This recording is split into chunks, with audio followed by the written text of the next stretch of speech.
Martha Gilmore n'aurait jamais pensé que le cri d'un bébé pourrait devenir le son le plus terrifiant au monde.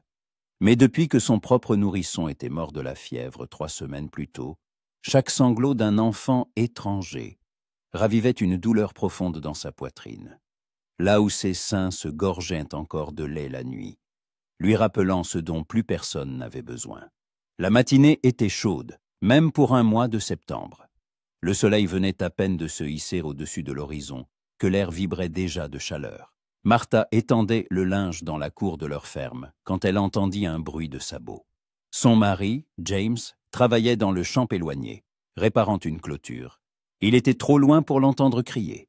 Elle se redressa, protégeant ses yeux du soleil avec sa main, et aperçut un cavalier, un Indien, un Apache, à en juger par les plumes dans ses cheveux et les motifs sur sa cape. Martha sentit son cœur s'emballer, mais elle n'eut pas peur. C'était étrange. La plupart des femmes jane blanches de la frontière craignaient les Apaches comme la peste. Mais ce cavalier n'avait pas l'allure d'un guerrier partant au combat. Ses épaules étaient entaffessées, sa tête inclinée, et ce même son qui la réveillait en sueur froide. Un cri de bébé. Le cavalier s'arrêta au portail sans descendre de cheval. Martha s'approcha lentement, essuyant ses mains mouillées sur son tablier. Elle pouvait maintenant le voir clairement. Un jeune homme, peut-être une trentaine d'années, avec de longs cheveux noirs maintenus par un bandeau de cuir. Son visage était émacié, ses yeux rouges de manque de sommeil. Et dans ses bras, « Seigneur, ayez pitié », murmura Martha. Un nourrisson, minuscule, pas plus d'un mois, enveloppé dans une peau de cerf. Il pleurait d'une voix aiguë et faible, comme le font les enfants affamés. L'Apache la regarda. Dans ses yeux sombres, elle vit la même chose que ce qu'elle voyait dans le miroir chaque matin. Le chagrin et le désespoir infini d'un parent qui a tout perdu. « Du lait ?» dit-il en anglais, avec un fort accent. « Tu as du lait. » Ce n'était pas une question. D'une manière ou d'une autre, il savait. Peut-être avait-il vu les taches sur sa robe. Le lait montait encore, surtout quand elle entendait un bébé pleurer. Ou peut-être avait-il senti l'odeur. On disait que les Indiens pouvaient sentir ce genre de choses. Martha jeta un regard vers le champ où travaillait son mari. James détestait les Indiens, les traitant de sauvages, et pire encore. S'il voyait un Apache près de leur maison, mais l'enfant pleurait de plus en plus fort. Et quelque chose en elle répondit à cet appel. « D'où vient-il » demanda-t-elle en s'approchant du portail. L'Apache resta silencieux un instant, regardant le nourrisson. Puis il dit doucement, « Sa mère restait morte. Il y a 3 jours. » Il n'y a plus de lait. Martha savait ce que signifiait perdre un enfant. Mais perdre sa femme et se retrouver avec un bébé affamé, c'était encore pire. Elle tendit les bras. « Donne-le-moi. » L'Apache hésita.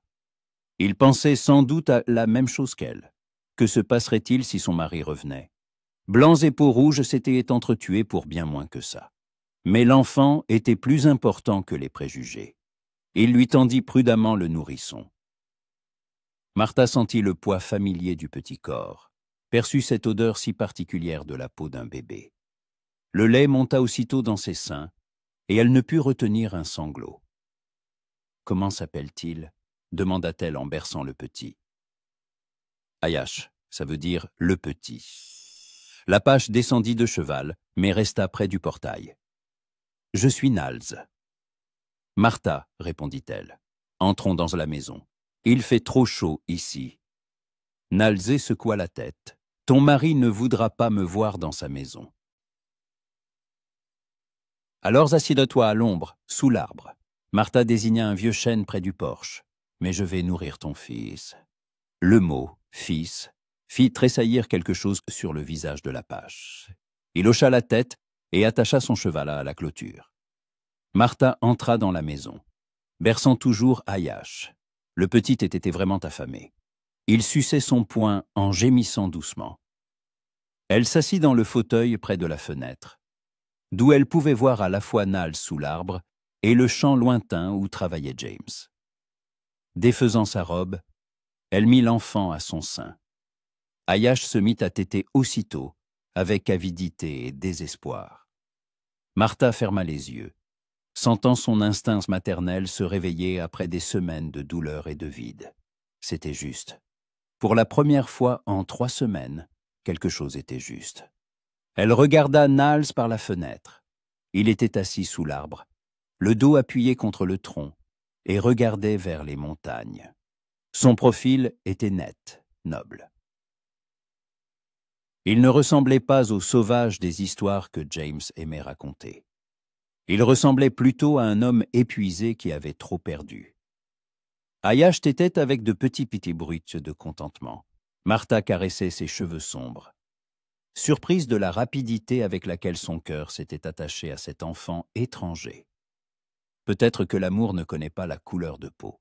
Peut-être qu'un cœur de mère cherche simplement quelqu'un à aimer et à protéger. Le soleil monta plus haut, et l'ombre du chêne raccourcie. Niles ne bougeait pas, jetant seulement parfois un regard vers la maison. Martha comprenait son anxiété. Il avait confié son enfant à une étrangère, une femme blanche, et attendait maintenant sans savoir ce qui allait se passer. Ayash reput, s'endormit dans ses bras. Martha resta assise un moment, savourant le poids du petit corps, puis se leva doucement et sortit sur le porche. « Il dort !» dit-elle à voix basse. Niles se leva et s'approcha. Il y avait une telle gratitude dans ses yeux que Martha sentit une boule se former dans sa gorge. « Merci, dit-il simplement. Quand a-t-il mangé pour la dernière fois? Hier soir, un peu d'eau avec du miel. » Martha secoua la tête. Un nourrisson ne pouvait pas survivre longtemps avec de l'eau et du miel. Un jour ou 2 de plus et il aurait été trop tard. « Il aura de nouveau faim dans quelques heures, » dit-elle. « Qu'allez-vous faire ?» Nalzé resta silencieux. Il ne le savait probablement pas lui-même. Il n'y avait pas d'autre femme qui allait dans sa tribu, ou alors elle ne pouvait pas l'aider. Sinon, pourquoi serait-il venu chez les Blancs? « Reviens demain matin, » dit Martha, sans bien comprendre ce qu'elle disait. « Je le nourrirai à nouveau. » L'Apache la regarda attentivement, comme pour s'assurer qu'elle ne le trompait pas. « Ton mari, mon mari ne le saura pas si tu viens tôt, avant l'aube. Il se lève tard. » C'était vrai. James aimait dormir, surtout après ses visites nocturnes chez leur voisin MacLeod, où il jouait aux cartes et buvait du whisky jusqu'au milieu de la nuit. Niles prit délicatement Ayash endormi. Le bébé ne se réveilla même pas, soupirant doucement dans son sommeil. « Pourquoi nous haïs-tu » demanda l'Apache. Martha ne répondit pas tout de suite. Comment expliquer à un étranger que son propre cœur était brisé par le vide, qu'elle était prête à nourrir n'importe quel enfant juste pour se sentir à nouveau mère? « Parce qu'il a faim, » dit-elle finalement. « Et j'ai du lait. » Nalzé hocha la tête, comme si cette explication suffisait. Peut-être que dans son monde, les choses étaient vraiment plus simples. Il y a un besoin, il y a de l'aide. Sans mots ni explications superflues. Il attacha Ayash endormi contre sa poitrine, à l'aide de lanières de cuir, et monta à cheval. « Et avant l'aube, » dit-il. « Avant l'aube, » confirma Martha. Elle le regarda s'éloigner jusqu'à ce que le cavalier ne soit plus qu'un point minuscule à l'horizon. Puis, elle retourna dans la maison, où flottaient encore des odeurs de lait et de chaleur enfantine. Au loin, dans le champ, James apparut, revenant pour le déjeuner. Martha se changea rapidement, cacha sa robe tachée de lait et se mit à préparer le repas, s'efforçant de paraître normale. Mais quelque chose avait changé. Pour la première fois en 3 semaines, elle sentait que le lendemain ne serait pas aussi vite qu'aujourd'hui.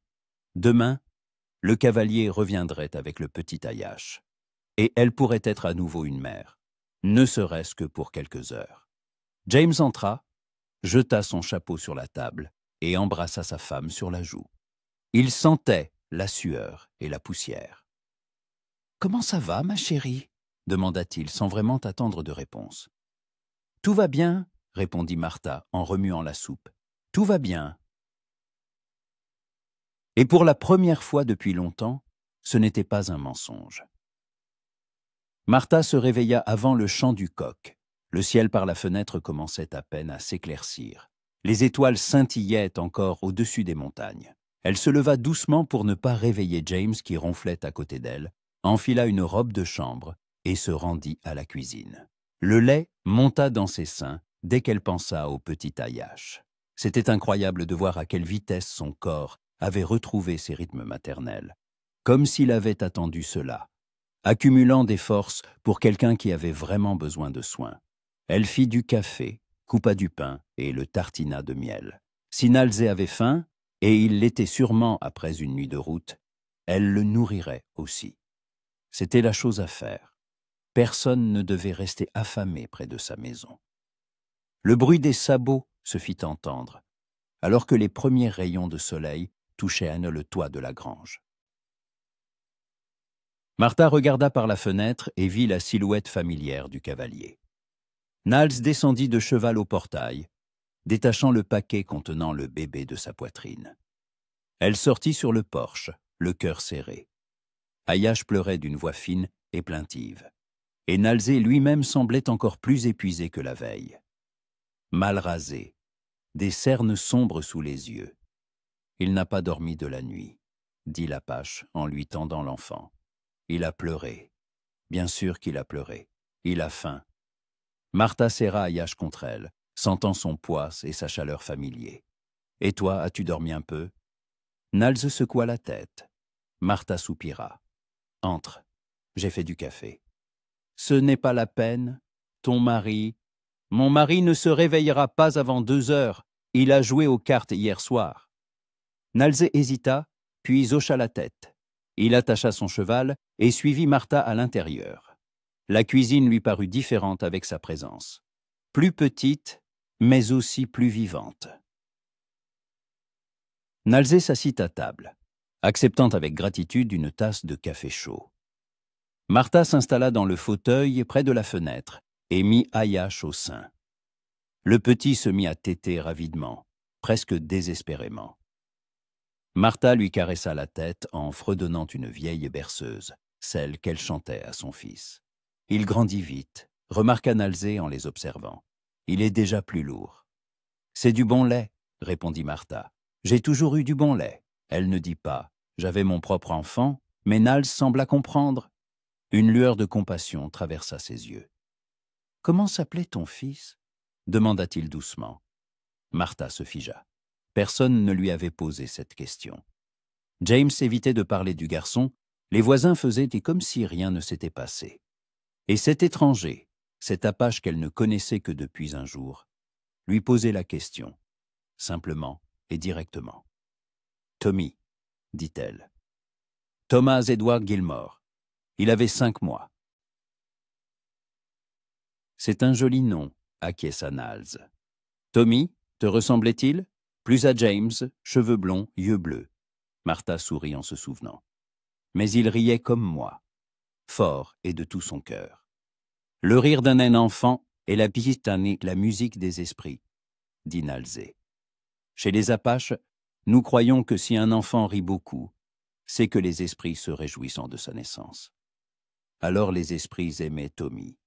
Bien sûr qu'ils l'aimaient. Et maintenant, il est avec eux, riant dans un pays où il n'y a ni maladie ni chagrin.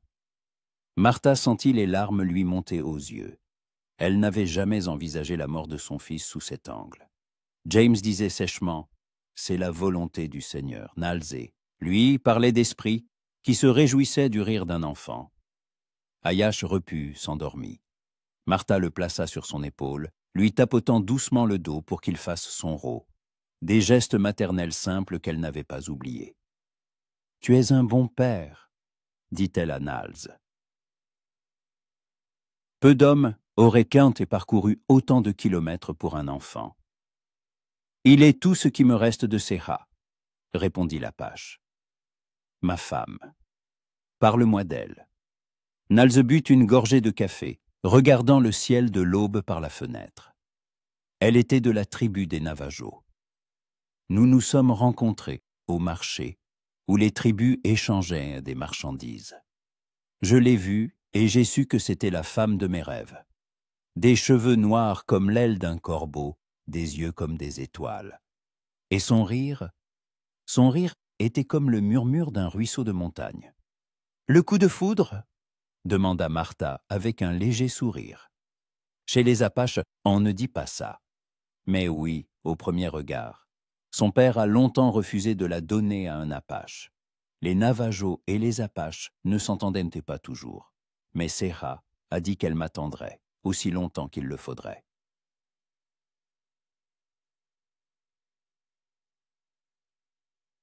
Et elle a attendu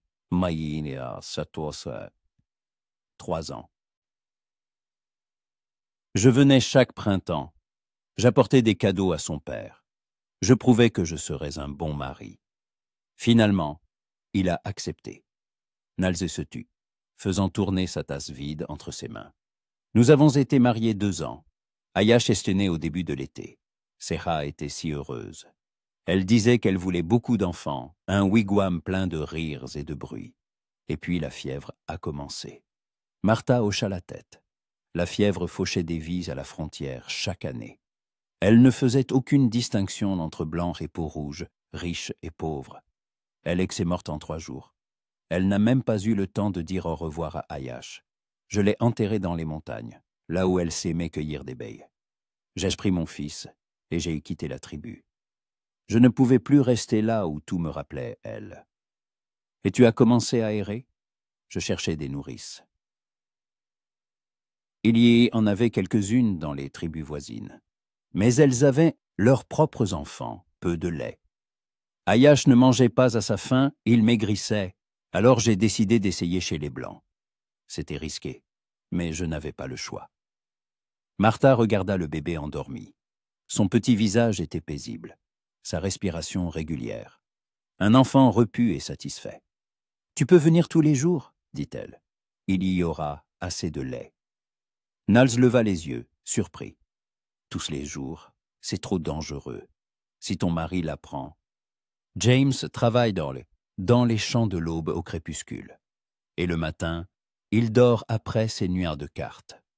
Nous avons le temps. Pourquoi fais-tu ça? Demanda Nals. Pourquoi aides-tu un ennemi de ton peuple? Martha réfléchit. En effet, pourquoi? Par pitié pour un enfant affamé? Par besoin d'être à nouveau mère? Ou pour quelque chose d'autre qu'elle n'était pas encore prête à s'avouer? Tu n'es pas mon ennemi, dit-elle enfin. Tu es juste un père qui aime son fils. Et Ayash est juste un enfant qui a besoin de manger. Rien d'autre n'a d'importance. Nalzé la regarda longuement, comme s'il essayait de résoudre une énigme. Dans ma tribu, il y a un mot, Ishta. Cela signifie mère de cœur. Pas celle qui a donné naissance, mais celle qui a choisi d'aimer. Tu es une Ishta pour Ayash. Les mots de l'Apache touchèrent quelque chose de profond dans l'âme de Martha. Mère de cœur, celle qui a choisi d'aimer. Et y a-t-il un mot pour un homme qui confie ce qu'il a de plus cher à une étrangère? Demanda-t-elle. Nals sourit pour la première fois en 2 jours. Il y en a un. Ose. Cela signifie le sage. Celui qui sait distinguer les amis des ennemis avec son cœur, et non avec ses yeux. Dehors, les bruits de la ferme qui s'éveillait se firent entendre. Le meuglement des vaches, le caquettement des poules. James allait bientôt se réveiller. Nals se leva, prenant délicatement Ayash endormi. « Demain, encore ?» demanda-t-il. « Demain, encore », confirma Martha. « Et après-demain aussi. » Elle le raccompagna jusqu'à la porte, le regarda attacher le bébé à sa poitrine et monter à cheval. Le soleil était plus haut, inondant la prairie d'une lumière dorée. « Nalzé » l'appela-t-elle. L'Apache se retourna. « Sois prudent sur la route, et merci de m'avoir confié Ayash. »« C'est moi qui dois te remercier, Ishta, » répondit-il avant de faire avancer son cheval. Martha le suivit du regard jusqu'à ce qu'il disparaisse derrière une colline. Puis elle retourna dans la maison, où la cuisine sentait encore le café et une présence masculine, le cuir, la fumée, les herbes de la steppe. De la chambre à coucher provenaient les grognements mécontents de James. Martha rangea rapidement la tasse supplémentaire, jeta le reste de café et ouvrit les fenêtres pour aérer. Quand son mari apparut dans la cuisine, endormi, mal rasé, le crâne douloureux après la veille, elle préparait déjà le petit déjeuner en fredonnant. « Tu es bien joyeuse ce matin », remarqua James en s'aspergeant le visage d'Edge eau froide. « Il fait beau », répondit Martha. « Et tu t'es levé tôt. »« J'ai la tête qui éclate », se plaignit son mari. « McLeod nous a servi un nouveau whisky plus fort que d'habitude. » Martha hocha la tête avec compassion en lui servant son petit déjeuner. James mangea en silence, grimaçant de temps en temps à cause de son mal de tête.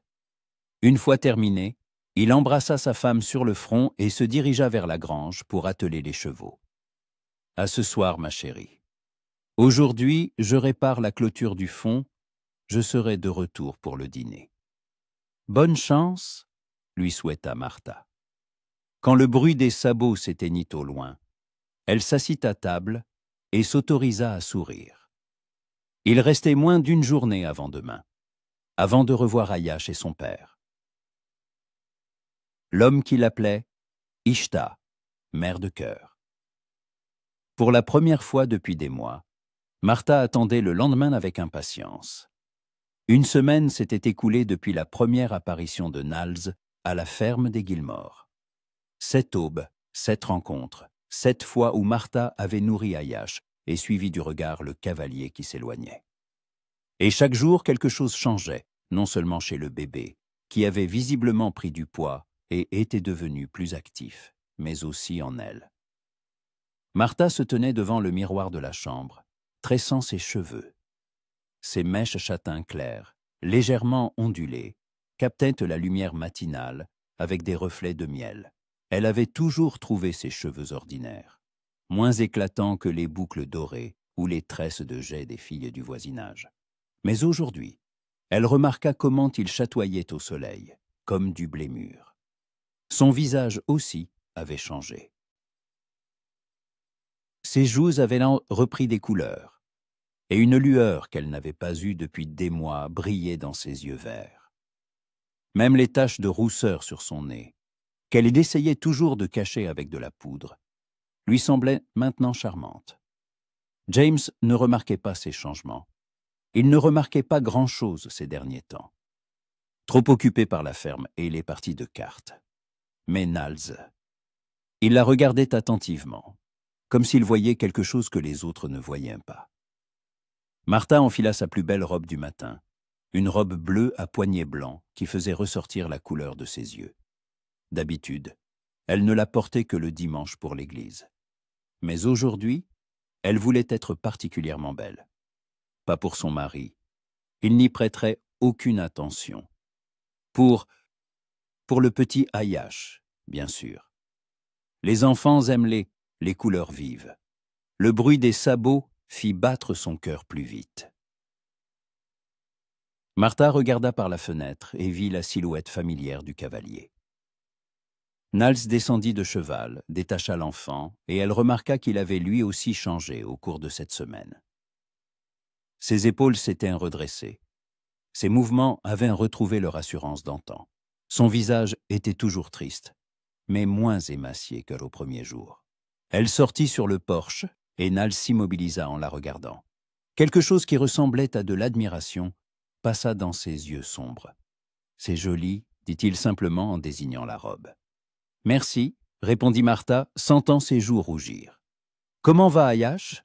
Vois par toi-même. » Nalzé lui tendit le bébé, et Martha eut un hoquet de surprise. Ayash avait visiblement grandi, son visage s'était arrondi, sa peau avait pris une saine teinte rosée. Mais le plus important, c'est qu'il lui sourit. Un vrai sourire de bébé, édenté et radieux. « Il me reconnaît », murmura Martha en serrant l'enfant contre son sein. « Bien sûr qu'il te reconnaît. Tu es son Ishta, sa mère de cœur.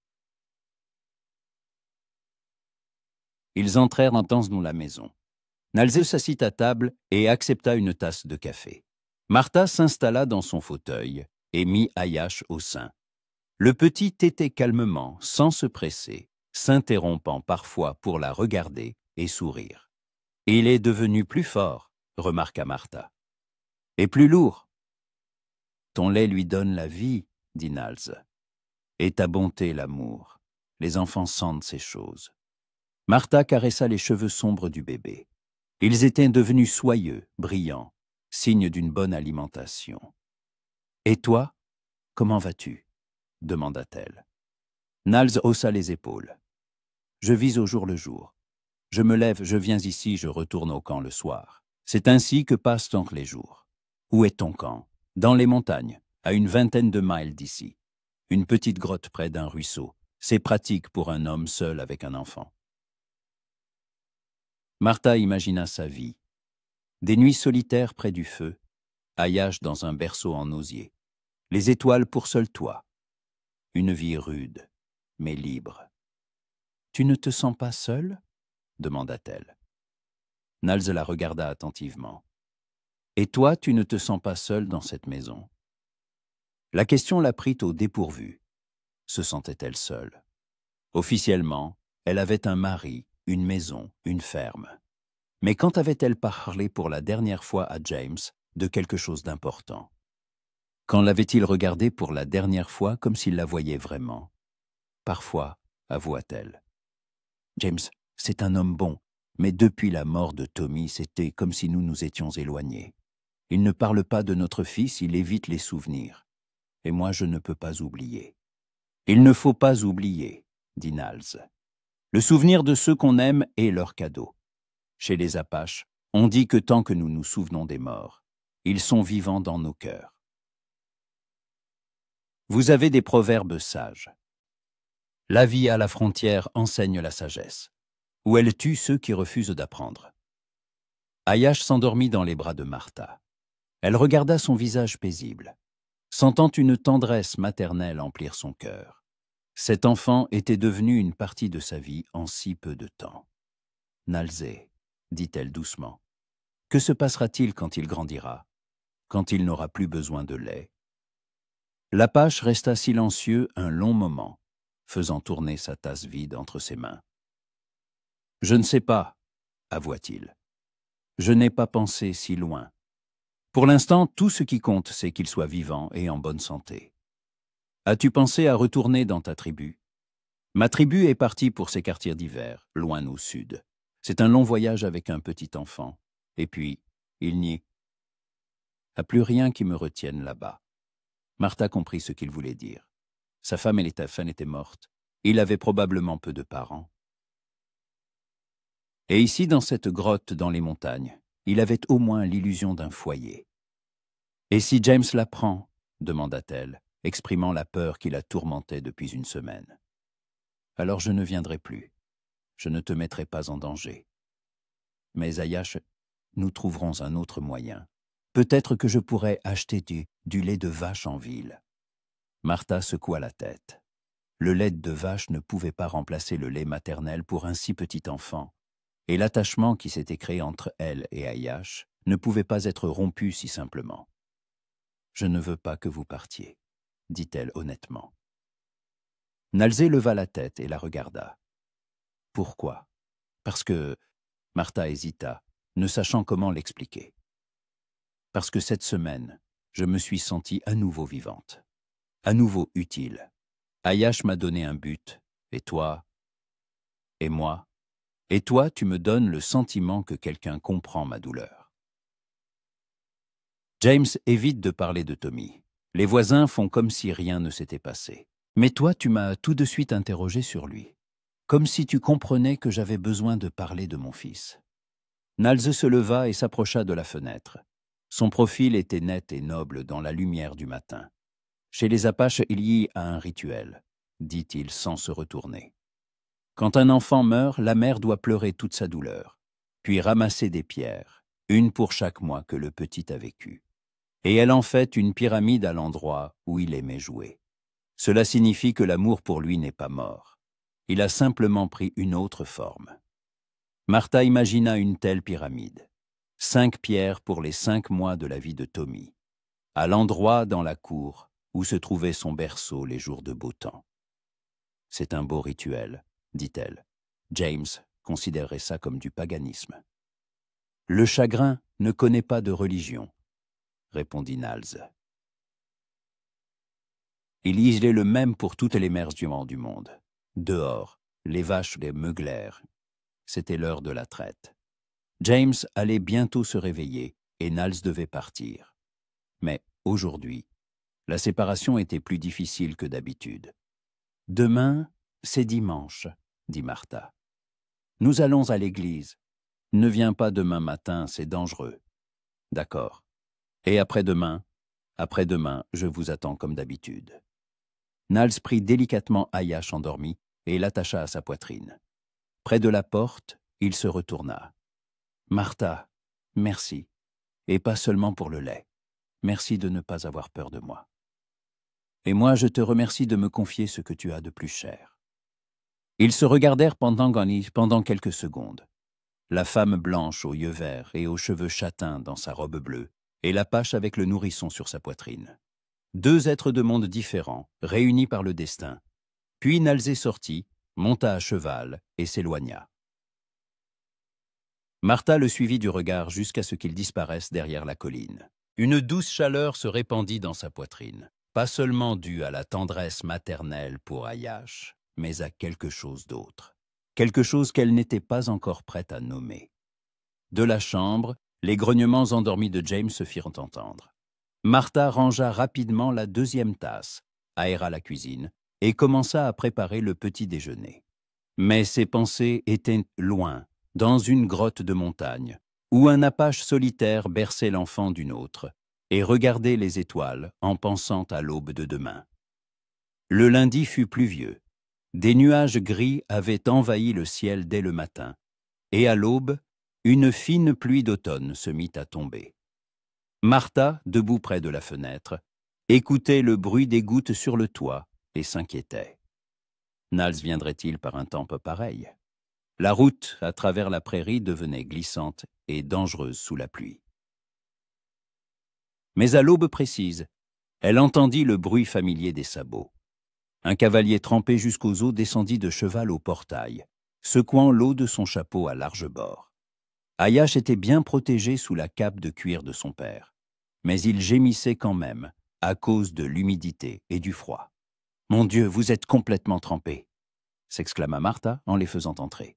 « Nalzé, tu es fou de prendre la route par ce temps !»« Ayash a faim », répondit simplement l'Apache en lui tendant le bébé. La pluie n'est pas une raison pour laisser un enfant sans nourriture. Martha prit Ayash, sentant ses petites mains complètement froides. Le bébé avait vraiment faim. Il pleurait avec insistance, sans s'arrêter. Tout de suite, mon trésor, tout de suite, le calma-t-elle en s'asseyant dans le fauteuil. Enlève tes vêtements mouillés, lança-t-elle à Nalzé. Tu vas attraper froid. L'Apache hésita. Ce n'est pas la peine. Ce n'est pas la peine de mourir d'une pneumonie, trancha Martha. Il y a une vieille chemise de James dans l'armoire. Prends cela. Et pendant qu'elle nourrissait Ayash, Nalzé se changea. La chemise de lin blanc était un peu grande pour lui aux épaules, mais elle mettait en valeur sa peau mate et ses traits étaient nobles. Il essora ses cheveux et les tressa, les dégageant de son visage. « C'est mieux, » approuva Martha. « Maintenant, assieds-toi, et bois un café bien chaud. » Elle lui versa une tasse de boisson fumante, y ajoutant du miel et du beurre, comme elle le faisait dans son enfance quand quelqu'un de la famille s'était fait surprendre par la pluie. Ayash tétait avidement, se réchauffant contre la chaleur maternelle. Ses petits doigts s'agrippèrent à l'index de Martha, et elle sourit. En 2 semaines, le bébé avait visiblement grandi. Son visage s'était arrondi, ses bras et ses jambes étaient devenus plus potelés. Un enfant sain et bien nourri. Il devient plus lourd chaque jour, remarqua-t-elle. Bientôt, il aura besoin d'une autre nourriture, dit Nalzé. De la bouillie de lait des fruits écrasés. Ayash grandit. Martha hocha la tête. Elle le comprenait elle-même. Mais l'idée que leur rencontre quotidienne puisse cesser l'effrayait. Au fil des semaines, les visites matinales de Niles étaient en devenues la partie la plus importante de sa journée. « Et toi, comment vas-tu » demanda-t-elle. « Tu vis toujours dans la même grotte ?»« Oui, mais il faudra bientôt trouver un autre endroit. L'hiver approche, il fera froid dans les montagnes pour un enfant. Où iras-tu » Nalzeke haussa les épaules. « Au sud, probablement. Il y fait plus chaud. Peut-être que je trouverai du travail dans un ranch. Certains Blancs engagent hors des Indiens pour dresser les chevaux. » Martha l'imagina dans un ranch étranger, parmi des gens qui, au mieux, le traiteraient avec méfiance. Et Ayash grandirait sans connaître la tendresse maternelle, entouré uniquement d'hommes.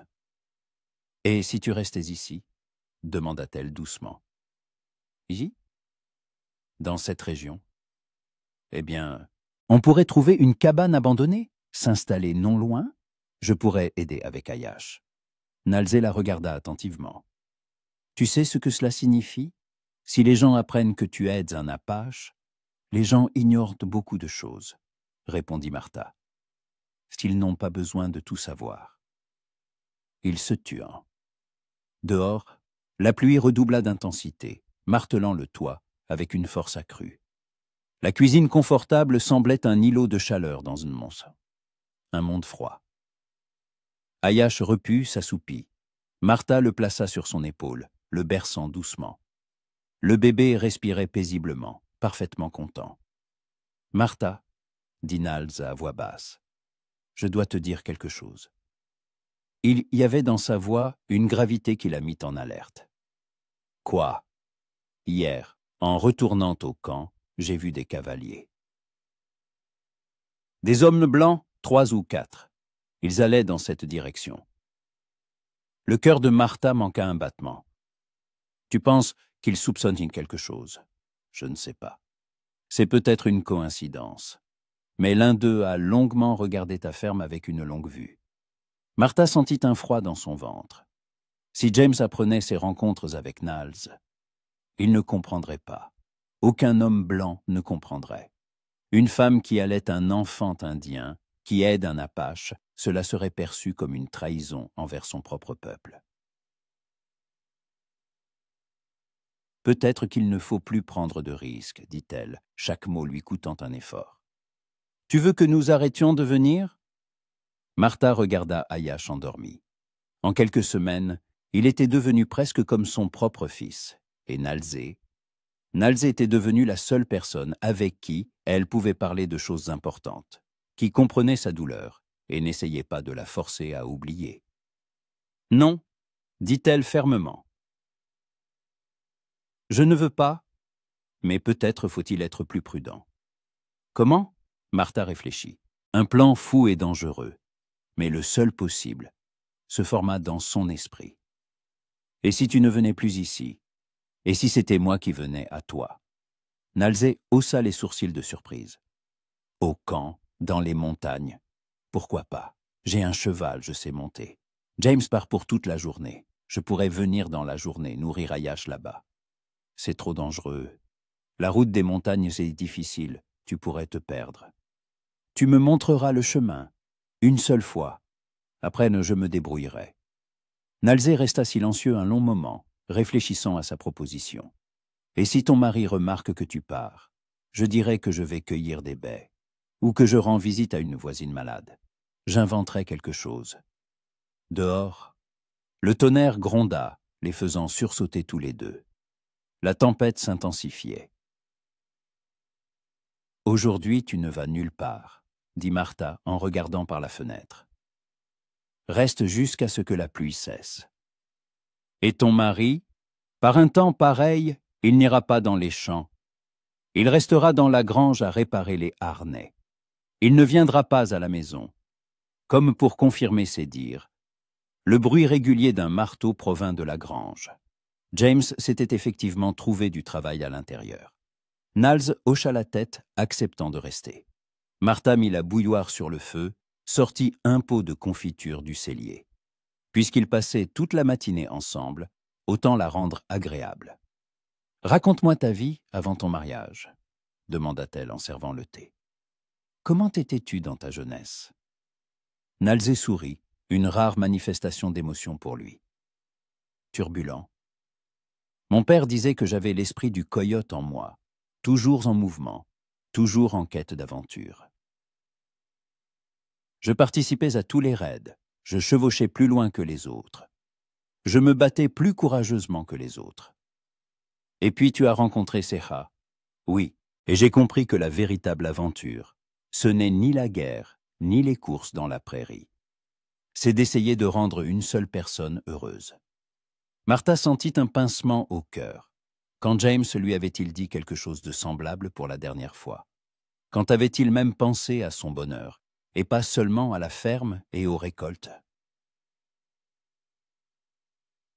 Tu étais heureuse avec elle, demanda-t-elle. Très. 2 années de bonheur parfait. Serra riait du matin au soir. Elle chantait en préparant les repas. Elle dansait quand elle pensait que personne ne la voyait. À ses côtés, le monde entier semblait plus lumineux. Et maintenant? Nalz regarda Ayash endormi. Maintenant je l'ai lui et je tais-toi. Des personnes qui donnent un sens à chaque nouveau jour. Les motos restèrent en suspens. Martha sentit ses joues s'empourprer. Elle ne s'attendait pas à une telle franchise. Nalzé, pardonne-moi. Je ne voulais pas te gêner. C'est juste que, ces dernières semaines, tu es devenue très importante pour moi. Pas seulement comme la nourrice d'Ayash, comme une personne avec qui je peux parler de choses importantes. Martha baissa les yeux. Quelque chose de doux picotait dans sa poitrine, un sentiment qu'elle avait presque oublié. Quand un homme lui avait-il dit quelque chose de semblable pour la dernière fois? Quand avait-elle été appréciée pour autre chose que ses talents de ménagère et de cuisinière? « Et tu es important pour moi, » avoua-t-elle doucement. Ces rencontres matinales, c'est la seule chose qui me fait me réveiller avec joie. Ils se regardèrent à travers la table. Un abîme les séparait, des mondes différents, des destins différents, des couleurs de peau différentes. Mais à cet instant, l'abîme semblait moins large. Le tonnerre gronda de nouveau, encore plus fort. Ayash tressaillit mais ne se réveilla pas. Et Martha se dit qu'elle était prête à prendre n'importe quel risque pour ne pas perdre ce qui était apparu dans sa vie avec l'arrivée de cet homme. Demain, tu me montreras le chemin des montagnes, demanda-t-elle. Je te le montrerai, acquiesça Nalz. Mais sois prudente, Martha. Tu risques plus que moi. Je sais, mais certaines choses valent le risque. La pluie tomba jusqu'à midi. Ils restèrent dans silence la cuisine, parlant de tout et de rien, de la vie, des enfants, des rêves. Martha apprit que Nalz, dans son enfance, voulait devenir chaman, qu'il étudiait les herbes et les étoiles. Et il apprit qu'elle rêvait d'une grande famille, d'une maison pleine de voix d'enfants.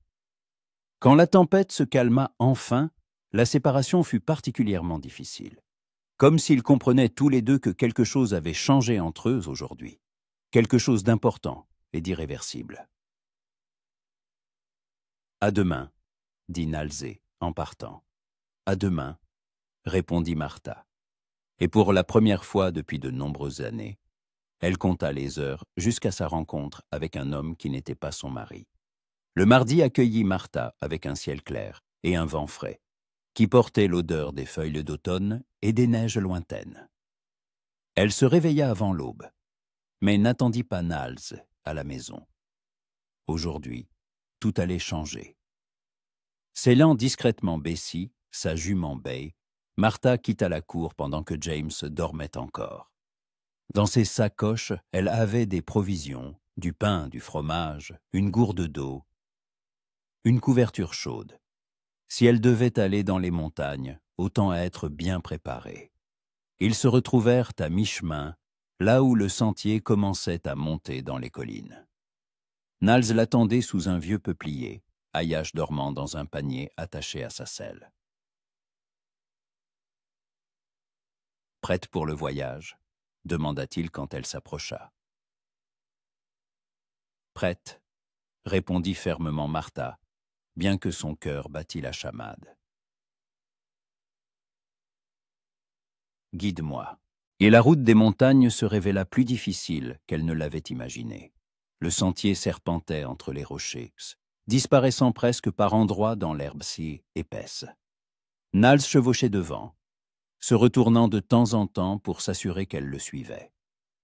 Martha tenait fermement les rênes, essayant de mémoriser chaque virage, chaque pierre remarquable. « Tu vois ce rocher avec la fissure ?» indiqua Nals en montrant une falaise à la forme inhabituelle. « C'est la moitié du chemin. À partir d'ici, le sentier ne fait que monter. » Martha hocha la tête, essuyant la sueur de son front. Le soleil d'octobre n'était pas aussi brûlant qu'en été, mais la montée était tout de même éprouvante. Bessie renâclait et piétinait, manifestement mécontente du chemin caillouteux. « Encore un petit effort, ma belle », la calmait Martha en caressant son encolure. Si on y est presque. Finalement, le sentier les mena à une petite plateforme devant une grotte. Martha arrêta son cheval et regarda autour d'elle. L'endroit était judicieusement choisi. De la plateforme, on voyait toute la vallée. Et tout cavalier approchant pouvait être repéré à des milles à la ronde. En même temps, la grotte était dissimulée au regard par des rochers en surplomb. « Bienvenue chez moi », dit Nals avec une légère ironie en descendant de cheval. Martha mit pied à terre et attacha Bessie à un buisson voisin. La grotte était plus grande qu'elle ne l'avait imaginé, assez spacieuse pour plusieurs personnes. À l'entrée, des pierres formaient un cercle pour le feu, et à côté se trouvait un berceau en osier, habilement tressé par des mains indiennes. « C'est toi qui l'as fait ?» demanda Martha, admirant le travail. « Serra l'a commencé, je l'ai terminé », répondit Nalzé en déposant délicatement Ayash endormi dans le berceau. Elle voulait que son fils ait le plus beau berceau de la tribu. Il faisait frais et sec dans la grotte. Nals alluma un feu et posa une marmite d'eau dessus. Martha s'assit près du berceau, observant le petit. Ayash dormait profondément, fatigué par le voyage. « C'est beau ici », dit-elle en admirant la vue depuis la grotte. « C'est calme et paisible. Trop calme parfois, avoua Nals. La nuit, quand Ayash dort, on a l'impression d'être seul au monde. » Martha comprenait ce sentiment. Combien de nuits avait-elle passées allongée à côté de James, qui ronflait, se sentant aussi seule que sur une île déserte. « Et le jour ?» demanda-t-elle. « Le jour, je pense à toi, à nos rencontres matinales. C'est la seule chose qui donne un sens à mes journées. » Les mots furent prononcés à voix basse, mais ils firent vibrer quelque chose dans la poitrine de Martha.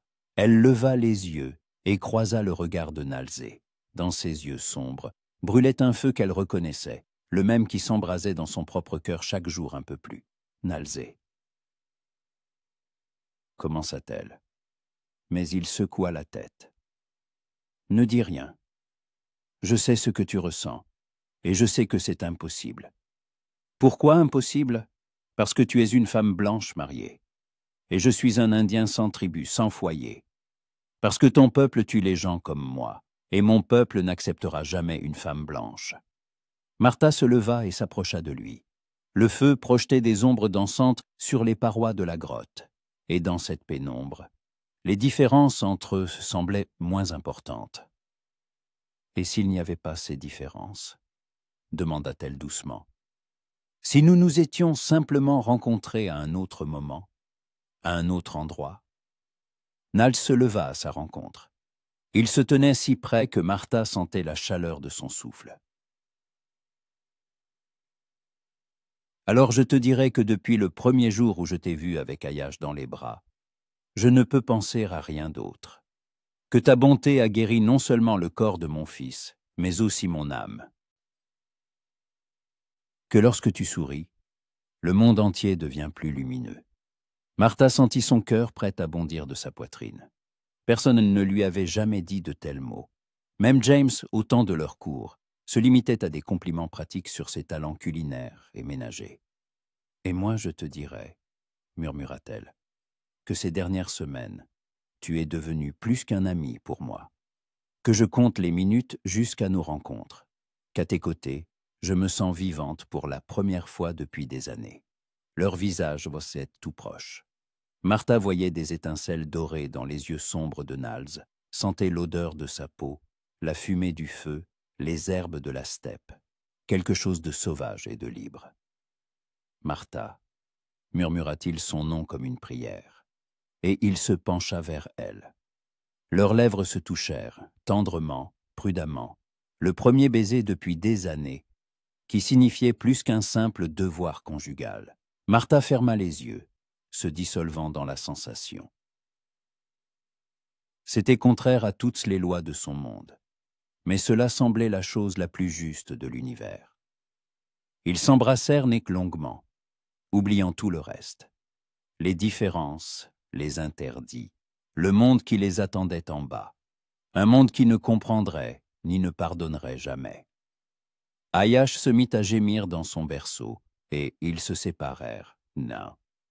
Martha sentit le lait monter dans ses seins, l'instinct maternel ne faisant aucune distinction entre ses enfants et ceux des autres.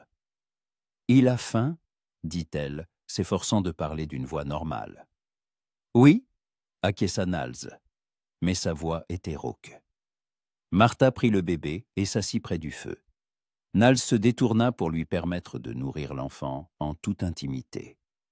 Mais l'atmosphère entre eux avait changé, devenue plus intime, plus confiante.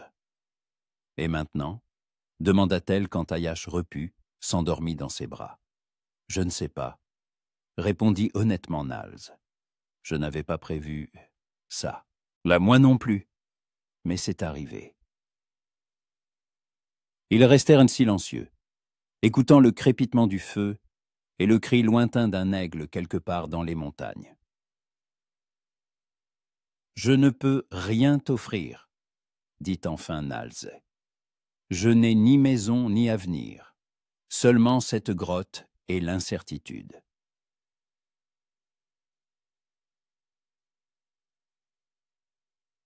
« Et je ne peux pas quitter mon mari comme ça, » répondit Martha. « Ce serait un scandale qui détruirait la vie de beaucoup de gens. Alors nous sommes condamnés ?» Martha regarda Ayash endormi. Ce petit être avait lié leur destin plus solidement que n'importe quelle chaîne. Elle ne pouvait pas l'abandonner, et il ne pouvait pas vivre sans son lait.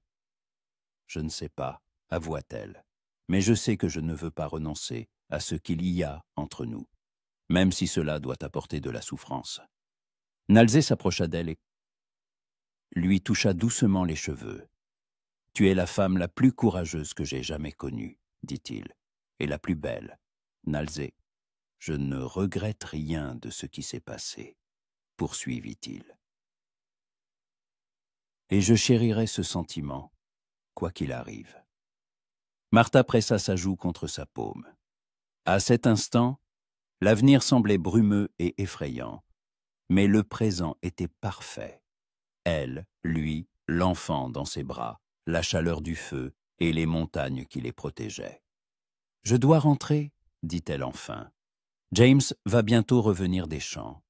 Je te raccompagne jusqu'au haut sentier. » Ils se préparèrent lentement, retardant le moment de la séparation.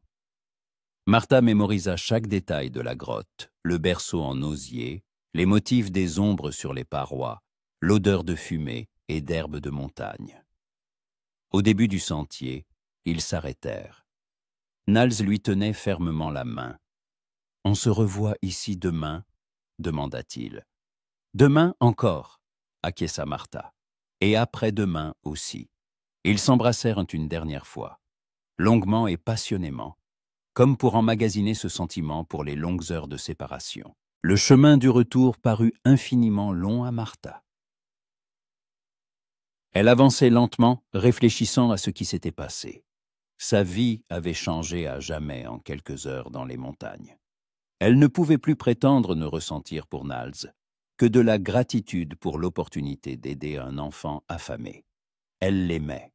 Elle aimait un homme d'une autre race, d'une autre culture, qui n'avait rien d'autre qu'un fils sans abri et un cœur endolori. C'était de la folie. C'était impossible. Mais c'était la vérité. Elle arriva à la ferme 1 heure avant le coucher du soleil. James n'était pas encore rentré. De la poussière s'élevait du champ lointain, signe qu'il travaillait encore avec la charrue. Martha détela Bessie, lui donna de l'avoine, rangea les selles. Puis elle entra dans la maison, se changea et commença à préparer le dîner. Tout comme d'habitude. Personne n'aurait pu deviner que quelques heures plus tôt, elle avait été embrassée par un Apache dans une grotte de montagne. Quand James rentra, fatigué, sale, affamé, il ne lui demanda même pas comment elle avait passé sa journée. Il mangea en silence, se plaignit du temps et de la mauvaise terre du champ éloigné, puis se coucha tôt. Allongé à ses côtés, écoutant sa respiration régulière, Martha pensait au lendemain, à la grotte dans les montagnes où l'attendaient 2 êtres, un bébé qui avait besoin de son lait et un homme qui avait besoin de son amour. Elle savait qu'elle jouait avec le feu, que tôt ou tard, la vérité éclaterait et que son monde s'effondrerait. Mais pour la première fois depuis des années, elle se sentait vraiment vivante, et c'était suffisant pour tout risquer. Pendant 3 semaines, Martha se rendit dans les montagnes. 3 semaines de rencontres secrètes, de baisers vieillis et de conversations au coin du feu, pendant qu'Ayash dormait dans son berceau d'osier. Le bébé grandissait à vue d'œil. Il tenait déjà sa tête fermement, répondait au sourire, tendait ses petites mains minces vers les visages familiers. Et entre Martha et Niles, quelque chose d'autre grandissait, un sentiment qui se renforçait de jour en jour. Mais ce vendredi-là, quelque chose n'allait pas. Martha le sentit dès son réveil. James se comportait étrangement au petit déjeuner, la fixant avec insistance, lui posant des questions sur ses projets pour la journée. « Tu vas encore chez Madame MacLeod » demanda-t-il en beurrant son pain. « Oui » mentit Martha, comme d'habitude. « Elle m'a demandé de l'aide pour les conserves. Elle a mal aux mains, l'arthrite la tourmente. »« C'est étrange, » dit James d'un ton traînant. « Hier, MacLeod m'a dit que sa femme se portait à merveille. Elle prévoyait même d'aller en ville faire des courses. » Le cœur de Martha manqua un battement, mais sa voix resta calme. « J'ai dû me tromper de jour. Alors j'irai en ville chercher de la farine. » Il n'y en a presque plus. James hocha la tête, mais son regard resta suspicieux. Martha comprit. Il savait ou soupçonnait quelque chose. Quelqu'un l'avait peut-être vue sur la route des montagnes. Quelqu'un avait peut-être remarqué qu'elle partait trop souvent et toujours à la même heure. Après le petit déjeuner, James partit au champ comme d'habitude. Mais Martha le vit se retourner plusieurs fois vers la maison, comme s'il essayait de prendre une décision importante. Ses mauvais pressentiments s'intensifièrent. Malgré son anxiété, elle sella Bessie et se dirigea vers les montagnes. Ayash attendait son repas, et elle ne pouvait pas le laisser tomber. De plus, il fallait prévenir Nalzé. Leur secret était peut-être découvert. La route lui parut particulièrement longue. Martha regardait sans cesse derrière elle, prêtant l'oreille au moindre bruit. Personne ne la suivait, mais l'angoisse ne la quittait pas. Quelque chose allait arriver, quelque chose de terrible. Près de la grotte, Niles l'accueillit avec Ayash dans les bras. Le bébé pleurait, affamé et capricieux. Mais dès qu'il vit Martha, il cessa de gémir et tendit ses petites mains vers elle. « Ma joie, » murmura-t-elle en serrant l'enfant contre son sein, « mon petit rayon de soleil. Tu es en retard, » remarqua Nalzé. « Il s'est passé quelque chose ?»« James a des doutes, » dit Martha en s'asseyant près du feu. « Il m'a posé des questions étranges. Je pense que quelqu'un m'a vu sur la route. » Le visage de Niles s'assombrit. « Alors, c'est notre dernière rencontre. »« Non !» Le mot sortit si brusquement qu'Ayash sursauta dans ses bras. « Pardon, mon petit. Non, Nalzé, je ne suis pas prête à abandonner. »« Martha, sois raisonnable. Si ton mari sait, pour l'instant, il ne fait que soupçonner. Et les soupçons ne sont pas des faits. » Elle mit Ayash au sein et le petit se mit à téter avec un soupir de contentement. En quelques semaines, il avait appris à reconnaître son odeur, sa voix, son contact. Pour lui, elle était sa mère, la seule dont il se souvenait. « Et si nous partions ?» dit soudain Martha. Tous les trois, loin d'ici, là où personne ne nous connaît. Nalze la regarda, surpris. « Tu ne te rends pas compte de ce que tu dis. Une femme blanche avec un Indien et un enfant, personne ne nous acceptera, ni les Blancs, ni les peaux rouges. Et en Californie, on dit qu'il y a beaucoup de gens différents là-bas, des Mexicains, des Chinois, des Indiens, peut-être qu'il y aura une place pour nous. C'est un voyage de milliers de miles, à travers les déserts et les montagnes, avec un petit enfant. D'autres familles le font. Pourquoi pas nous? Nalze secouait la tête. Mais Martha voyait que l'idée l'intéressait. La possibilité de commencer une nouvelle vie, loin des préjugés et de la haine. « Et Martha, tu laisserais tout pour nous? Ta maison, ton mari, ta vie d'avant ?»« Et qu'est-ce que j'ai à laisser ?» ricana-t-elle amèrement. « Un mari qui ne me remarque pas depuis des mois. Une maison où chaque recoin me rappelle mon fils mort. Une vie où je ne fais qu'exister, sans vraiment vivre. » Elle baissa les yeux sur Ayash. Le bébé, repu, s'était endormi sur son sein, totalement confiant et paisible. « Cet enfant a besoin de moi. Et toi ?»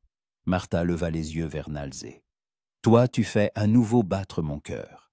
Pour la première fois depuis des années, je me réveille avec joie en sachant que je vais te voir. N'est-ce pas suffisant pour une nouvelle vie ?» Nalze s'approcha d'elle et s'agenouilla à ses côtés. « Tu es la femme la plus courageuse du monde. Mais réfléchis encore. Le voyage sera dangereux. Les bêtes sauvages, les bandits, le mauvais temps. Et si nous arrivons en Californie, que ferons-nous? Je ne sais rien faire d'autre que chasser et monter à cheval. »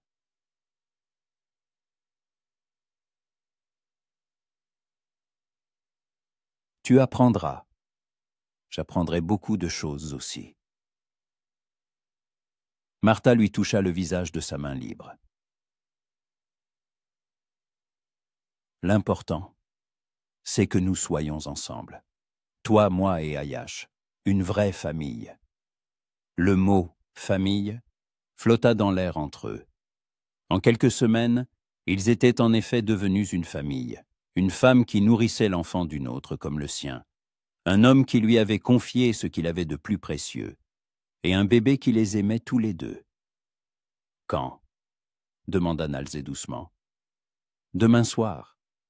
Je rassemblerai le nécessaire, je prendrai l'argent de ma cachette. J'ai quelques pièces d'or que mon père m'a laissées. On se retrouve sur l'ancienne route, près du Grand Chêne. Tu te souviens de cet endroit? » Je m'en souviens. Nalze prit sa main et lui baisa la paume. « Martha, tu es sûre. Il n'y aura pas de retour en arrière. »« Sûre. Pour la première fois de ma vie, je suis absolument sûr de mon choix. » Ils s'embrassèrent longuement pendant qu'Ayash dormait dans ses bras. Ce baiser était différent. Ce n'était pas un instant volé, mais la promesse d'un avenir. Un avenir difficile, amer, mais honnête. Quand vint le moment de se séparer, Martha sentit que c'était vraiment la dernière fois qu'elle empruntait ce chemin pour rentrer chez elle. Demain, tout changerait pour toujours. « À demain, mon amour », dit Nalze en la raccompagnant jusqu'au sentier. « À demain », répondit-elle. Le chemin du retour fut rempli de projets. Martha décidait quoi emporter, comment expliquer sa fuite pour ne pas attirer immédiatement une poursuite. Peut-être laisser une note disant qu'elle était partie chez une parente malade? Cela leur donnerait quelques jours d'avance. Elle arriva à la ferme au coucher du soleil. James était déjà là. Elle voyait de la lumière aux fenêtres. C'était étrange. D'habitude, il travaillait jusqu'à la nuit tombée. Martha mit le cheval à l'écurie et entra dans la maison. Dans la cuisine, à table, se trouvait non seulement James, mais aussi le shérif Wilson, un homme âgé aux moustaches grises, respecté de tous pour sa justice. Ah, voilà ma femme, dit James quand elle entra. Martha, le shérif veut te parler.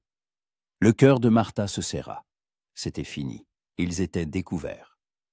Asseyez-vous, Madame Gilmore, dit doucement le shérif. Ne vous inquiétez pas, vous n'êtes accusée de rien. Je veux juste éclaircir quelques points. Martha s'assit, s'efforçant de paraître calme. Ses mains tremblaient, elle les cacha sous la table. On nous a rapporté que vous rencontrez régulièrement un Indien, poursuivit Wilson. Un Apache du nom de Nals. Est-ce que vrai? Nier était inutile. Quelqu'un avait vu, quelqu'un avait parlé. Martha hocha la tête. C'est vrai. James frappa du poing sur la table. Jésus-Christ, Martha, comment as-tu pu? Avec un sauvage, et en secret. Ce n'est pas un sauvage, dit doucement Martha.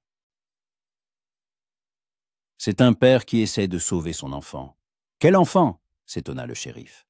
Martha raconta tout, comment Nals était venu demander du lait pour un nourrisson affamé, comment elle avait accepté de l'aider, comment cela s'était transformé en rencontre régulière. « Vous avez nourri un enfant indien ?» répéta Wilson. « Oui, il mourait de faim. Qu'aurais-je dû faire? Laisser le petit mourir. » Le shérif et James échangèrent un regard. Dans les yeux de son mari, Martha vit non seulement de la colère, mais aussi quelque chose qui ressemblait à du dégoût. « Cela explique certaines choses, » dit Wilson. « Mais pas tout. Martha, Madame Gilmore, comprenez-vous qu'aider l'ennemi peut être considéré comme une trahison?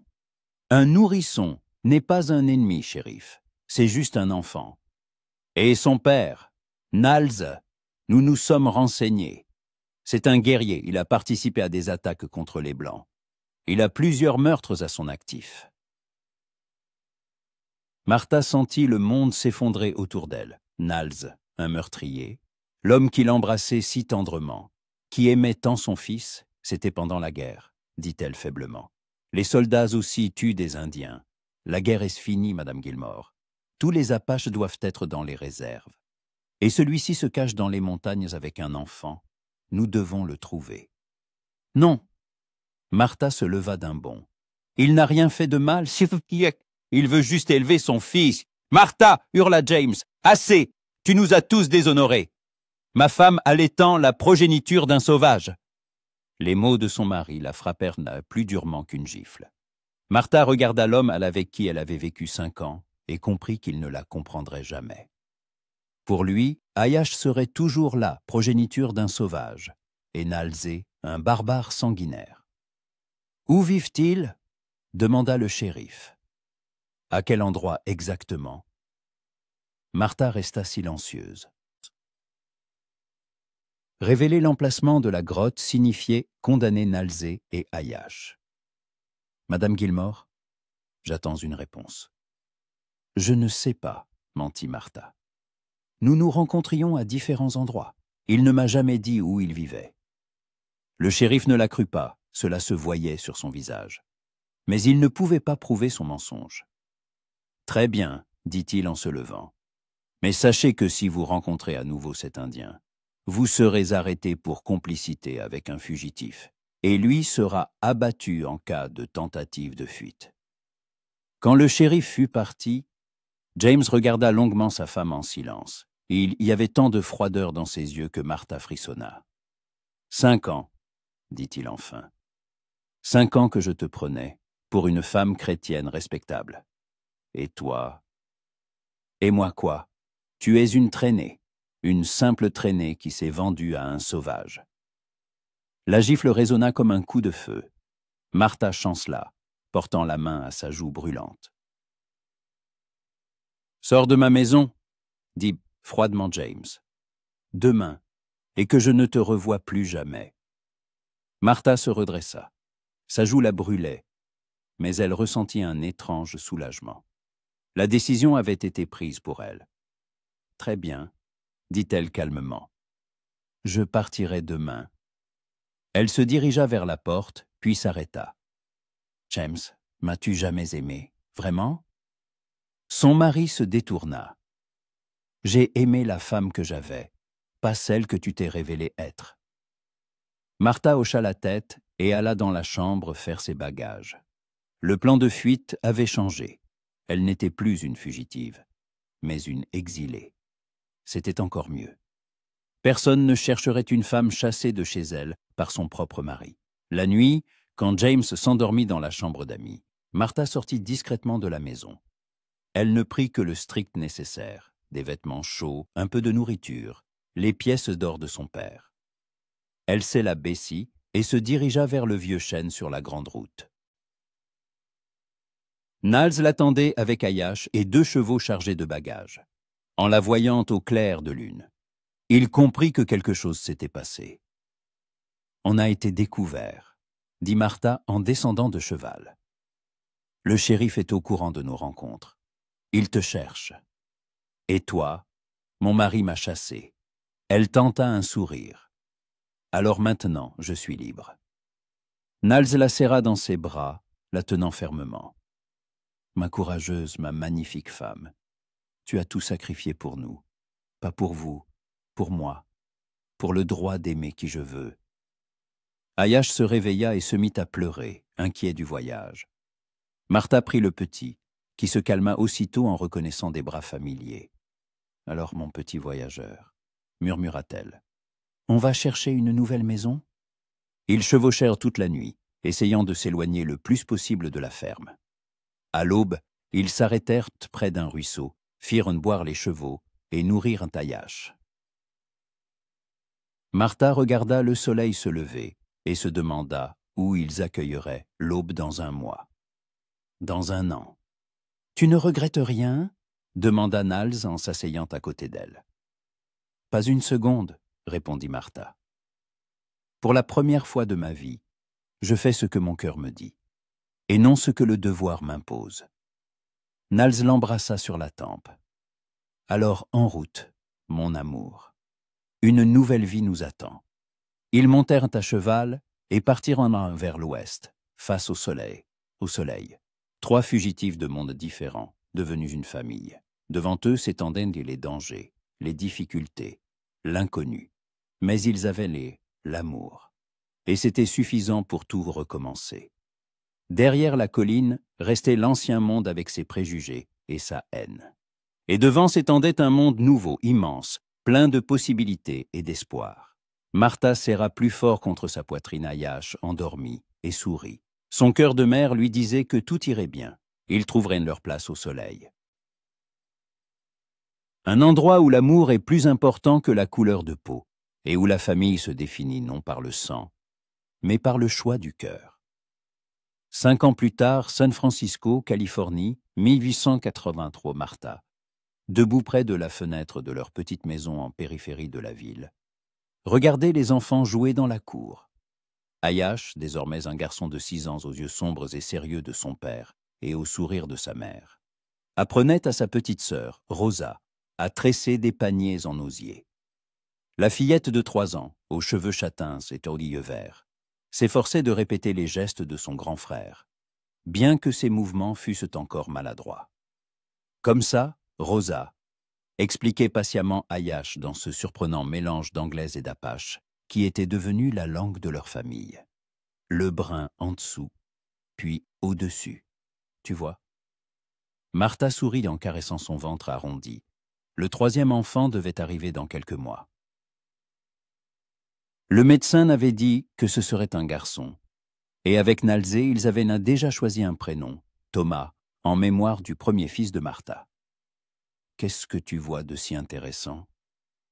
Des bras forts l'enlacèrent ainsi par derrière, et Martha s'appuya contre la large poitrine de son mari. « Nos enfants, notre avenir. » Nalzé l'embrassa dans le cou, là où quelques mèches s'étaient échappées de sa coiffure soignée. En 5 ans, il avait changé, devenu plus calme, plus sage. Il coupait désormais ses longs cheveux plus courts. À la mode des Blancs, bien qu'à la maison, il les tressa encore parfois. Il travaillait dans une scierie, et son patron l'appréciait pour son ardeur au travail et son honnêteté. « Difficile de croire que 5 ans ont déjà passé, » dit Martha. « Tu te souviens de notre peur de ne pas être acceptée ? San Francisco est un endroit particulier, répondit Nals. Il y a beaucoup de gens ici qui ont recommencé leur vie. Des Chinois, des Mexicains, des Irlandais, des esclaves évadés du Sud. Pour une ville comme celle-ci, nous ne sommes pas mal la famille la plus étrange. C'était vrai. Les premiers 6 mois avaient été difficiles. Ils avaient dû vivre dans les bas-fonds, Nals travaillait comme docker au port, et Martha prenait du travail à domicile, cousant et lavant pour les familles riches. Mais peu à peu, leur vie s'était améliorée. Ils avaient trouvé cette petite maison, s'étaient fait des amis parmi d'autres immigrés, et avaient créé leur propre petit monde où l'amour primait sur les préjugés. « Maman » appela Ayash depuis le seuil.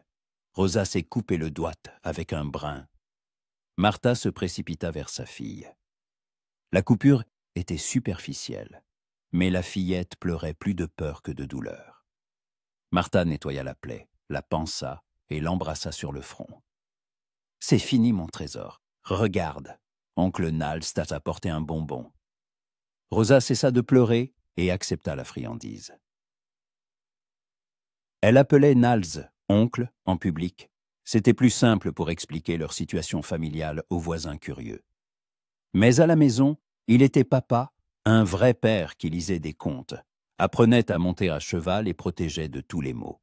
« Et comment ça va en ville ?» demanda Martha une fois les enfants retournés à leur jeu. De nouveaux immigrants de l'Est sont arrivés. Une famille allemande et un couple irlandais avec 3 enfants. Ils vont chercher du travail et un logement. On pourrait peut-être les inviter à dîner dimanche.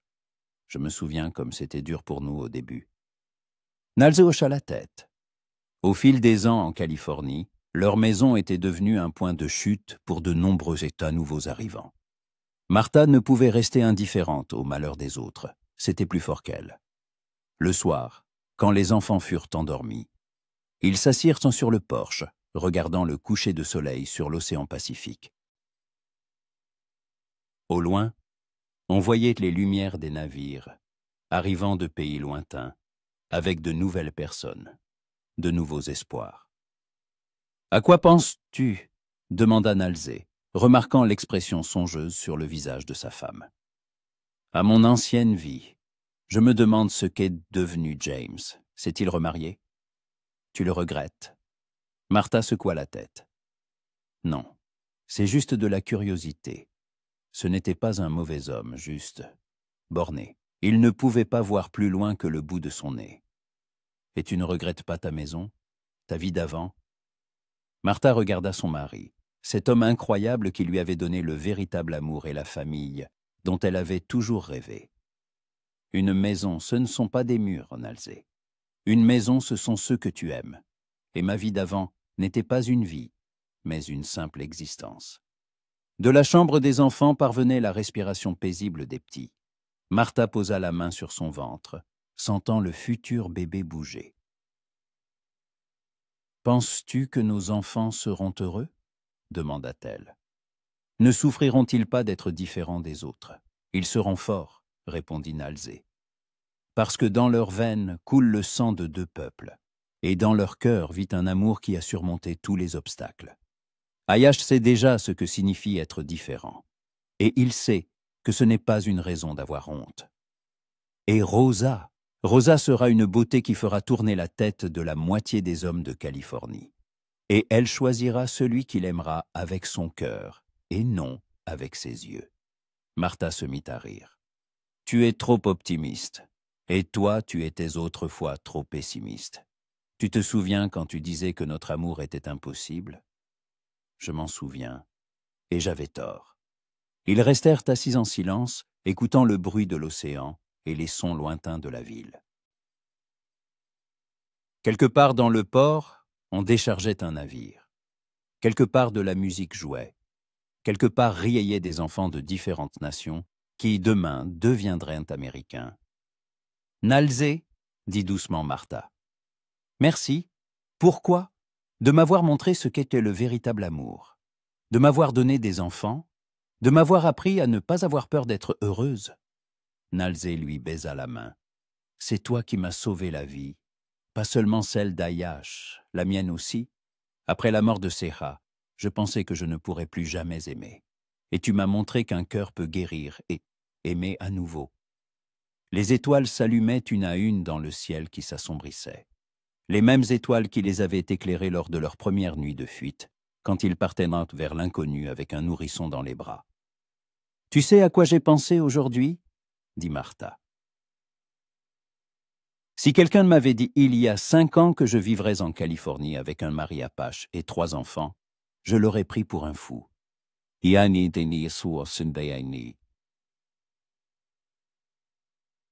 maintenant, ça, maintenant je ne peux pas imaginer une autre vie. Un enfant se mit à pleurer dans la maison. Rosa sans doute qui faisait un cauchemar. Martha se leva pour aller la calmer. Mais Nals l'arrêta. « J'y vais. Repose-toi. » Martha regarda son mari entrer dans la maison et entendit sa voix grave chanter doucement une berceuse en apache. Rosa se calma rapidement, les chansons de son père l'aidaient toujours à s'endormir. Quand Nalzé revint, Martha était toujours assise sur le porche, regardant les étoiles. « À quoi penses-tu maintenant » demanda-t-il en s'asseyant à côté d'elle. « Au lait » répondit-elle, et elle rit de son regard surpris. « Tout a commencé avec du lait, tu te souviens? Tu demandais du lait pour un enfant affamé. Et tu as donné bien plus que du lait, tu as donné de l'amour. »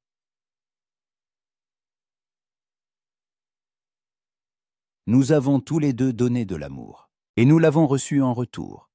Martha se leva et tendit la main à son mari. « Rentrons, demain est un autre jour avec de nouveaux soucis. »« Demain c'est dimanche, » lui rappela Nalzé. « On va paresser, jouer avec les enfants, préparer un grand déjeuner, et inviter les nouveaux arrivants, Ils entrèrent dans la maison où dormaient leurs enfants. Ayash dans son lit, Rosa dans le berceau, que Nalzé avait fabriqué de ses propres mains. Bientôt, un troisième petit lit apparaîtrait. Une troisième voix dans le cœur des rires d'enfants. Martha s'arrêta près du lit d'Ayash, rajusta la couverture. Le garçon dormait profondément, son visage calme et heureux. Ce nourrisson affamé qu'elle avait vu pour la première fois 5 ans plus tôt était devenu un enfant sain et intelligent qui se savait aimer. « Ma joie » murmura-t-elle en l'embrassant sur le front, « mon petit pont entre les mondes. » Dans la chambre, Nals l'enlaça, et ils restèrent longtemps allongés en silence, écoutant la respiration des enfants et le bruit de l'océan derrière la fenêtre. « Nalzé » chuchota Martha dans l'obscurité. « Es-tu heureux ?»« Plus heureux que je n'ai le droit de l'être, » répondit-il. « Et toi, moi aussi. » Ils s'endormirent dans les bras l'un de l'autre, comme ils le faisaient chaque nuit depuis 5 ans. Un homme et une femme de mondes différents qui avaient en créé leur propre monde, un monde où l'amour était plus fort que les préjugés, où la famille se formait non par le sang, mais par le choix du cœur. Et dehors, l'océan Pacifique grondait, apportant sur ses vagues de nouvelles histoires, de nouveaux destins, de nouvelles chances pour ceux qui étaient assez courageux pour croire en l'amour. L'histoire de Martha et Nals n'était qu'une des milliers d'histoires similaires du Far West, des histoires de gens qui avaient tout risqué pour le droit d'être heureux et qui avaient gagné.